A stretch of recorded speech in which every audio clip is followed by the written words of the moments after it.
Kabanata 14, Kwento ng Isang Ina. Umuwi sa bahay si Sisan na takot na takot. Hinuli na kaya si Basilio? Asan na si Crispin? Nung malapit na siya sa kanyang bahay, nakita niya ang dalawang sibil. Hindi mailarawan ni Sisa ang kanyang nararamdaman. Batid niyang walang sinasantang mga militar kahit na ang mayayaman sa bayan. Papaalis na ang mga sibil na walang kasama maliban sa pinatatabaan niyang inahin. Nabuhayan si Sisa ng loob kaya't pinatuloy niya ang paglalakad hanggang malapit na siya sa mga sibil. Hindi pa gaano nakalalayo si Sisa nang marinig niyang tinawag siya ng mga garda sibil. Hindi niya ito pinansin ngunit tinawag siya muli kaya't napilitan siyang lumingon. Sabihin mo ang totoo, itatali ka namin sa punong iyan at babarilin. Pilit na ipinalabas sa kanya ang dalawang anak na pinagbibintangang tumakas at nagnakaw ng pera sa kumbento.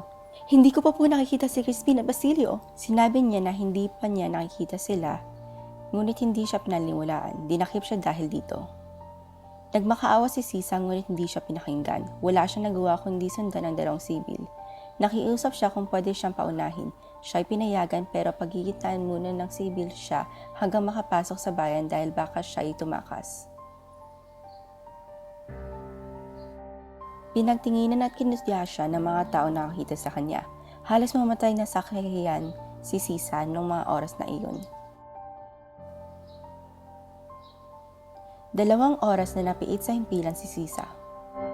Tanghali na nang malaman ng Alperes na nakakulong si Sisa at agad na pinag-utos na palayain siya dahil para sa kanya ay ang praile ang may pakana sa lahat ng ibinibintang sa mag-iina. Pinagtulakang palapalabas si Sisa sa kwartel sapagkat ayaw niyang kumilos sa pinalugmukan. Nang mapansin niyang nasa gitna na siya ng lansangan, ay nagmadali siyang lumakad pa uwi.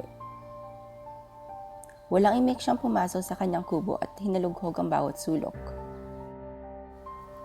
Umalis siya muli at tumungo sa bahay ni Tandang Tasyo. Siya'y kumatok sa pinto ngunit walang sumagot kaya't siya'y bumalik sa kanyang bahay.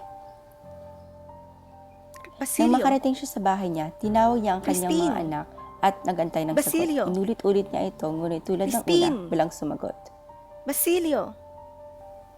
Kinabukasan, palakad-lakad si Sisa, ngumingiti, umaawit at kinakausap ang lahat ng bagay. Salamat!